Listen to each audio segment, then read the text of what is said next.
All right, we're here with Roshon and Roy Fegan, the father and son acting conglomerate. It's now a conglomerate. When we're on take two, it's bigger and better. It's bigger. Roshon was just on Dancing with the Stars. He's on Disney's Shake It Up. He's was in Camp Rock. Roy has been acting for a number of years. What brought you two to the acting world? When did you decide, Roy, that you wanted to act, and Roshon, did you always wanted to follow in your father's footsteps? Well, actually, I just followed him. I followed him. You see, the way this all started was, I started at 8 years old. 8 years old? Yeah, and it was fun because it was just like play production. They did a play called Roy. You didn't know that, did you? No, I had no no I never idea. told him this. This is good. This is exclusive, man. Roy. Yeah, well, that's when you really don't have a script, and you're on the playground, and some guy who's really like the coach says, "Hey, I'm now a director," and I fell into it, and they said, "We'll call it Roy." So I danced a little, kind of starting the show. I don't remember. I don't know if you remember the Staple Singers. We're almost old. Man, in between old and almost, young. I said. Anyway, I played the old man. See, I was playing old man before I was old. And that kind of led me into acting, and here I am, did some movies with Robert Townsend, The Wayans, and just started writing and directing, and this guy just took it to the next level. And when did you decide to father? Talk about the real scoop. When did you decide to follow in your father's footsteps? No father, not yet. No. Unless you're giving me the real scoop. Nah, there's no scoop there, ice cream. You know, basically, since I was born, I've always hung with my dad on everything he's done, and I was just like in the middle of everything. So automatically, I just grew a passion for it and wanted to do it. And I don't know when I was like, oh, this is what I want to do. It was just like natural. Okay. Very natural. And what about your dancing? Did that come naturally as well? I think it all just happened at the same time. You know. Okay. I was always pumped and fed with like lots of entertainment, lots of art. So you know, Michael Jackson was always playing constantly, and you know, it was always more than just watching, but kind of analyzing and being taught how it actually works, and knowing how it works because I was on set with him when I was a baby.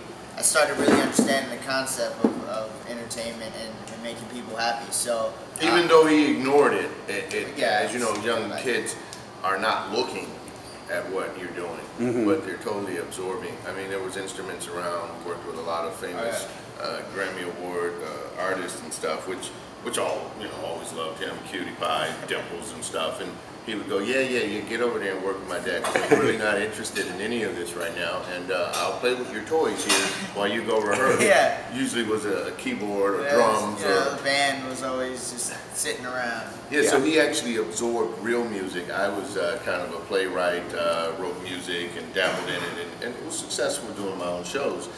But I had no idea that a little genius mad scientist was in the corner, you know. Genius mad scientist. And literally, you know, he plays all the instruments, drums, piano, guitar, and composes all this stuff. And I'm like, okay, so, you know, I always needed a band and an orchestra, and I could have just put all the focus here.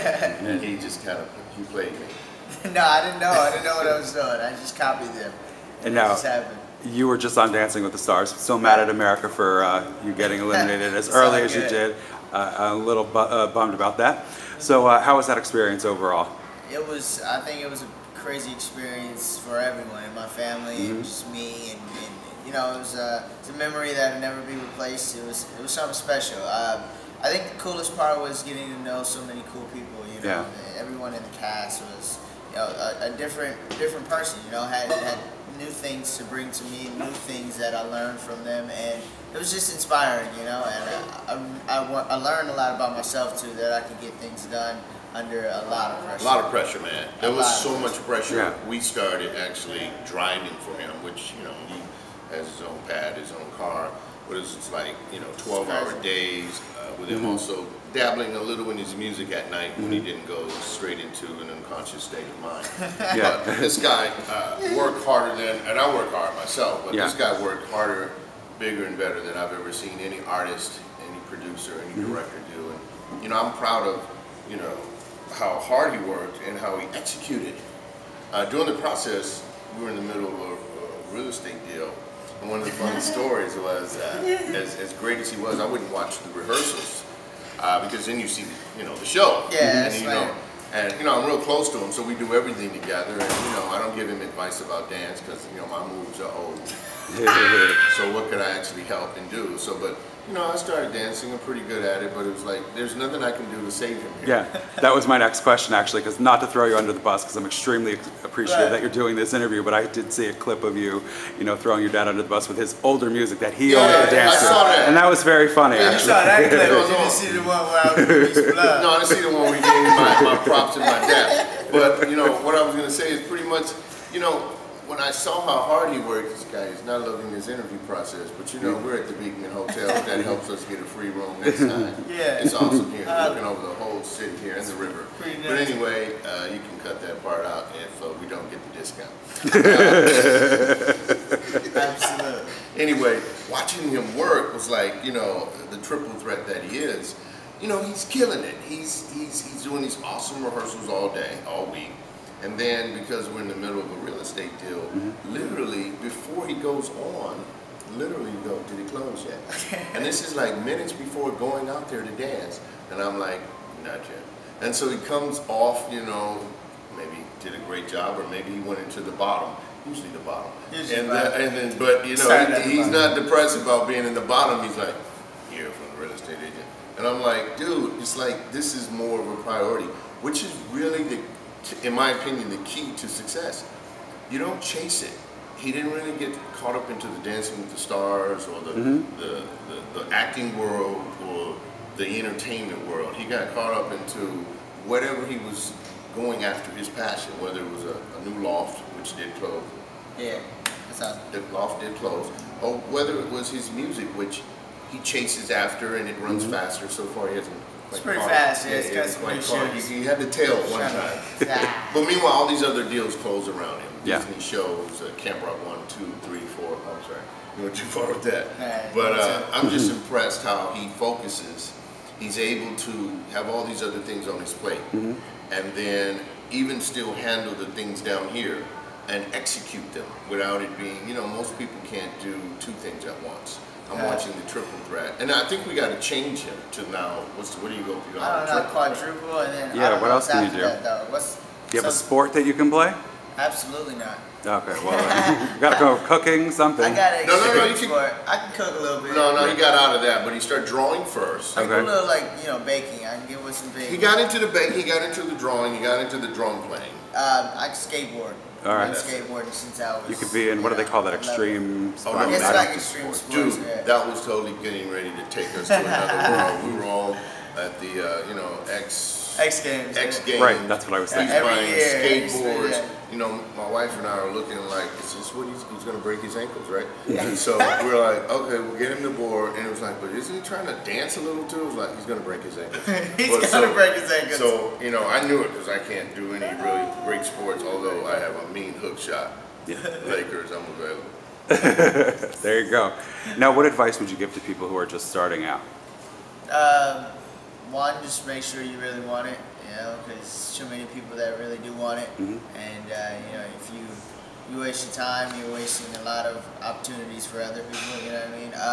And then I think just sticking to it. You just gotta Stick to it. yeah, I messed that word up. You don't want to say it on It's early, so I don't want to try that. stick-to-itiveness. Stick-to-itiveness. Which is a I word. worked it out. it's a thing that I taught him early, and I literally saw the word in the dictionary, so we didn't make it up. Stick-to-itiveness. Yeah, just stick to it and just do it long enough where you believe it, you make people believe it, and you just you gotta fake it till you make it, I guess. That's a good thing, because if you believe it, and that's I teach a little acting when I can't get directing jobs. Holla at me, studios. So I'm getting you on the Lakers, we're getting you a free room here, and we're getting you a directing job. Yeah, man, can I get some directing jobs? We got a lot of jobs coming. I'm your new agent. Teaching. Don't do that. No, I like to teach. I mean, one of the things that, the best thing about teaching is when people actually learn. And he was my first student. And, he's the one that literally excelled.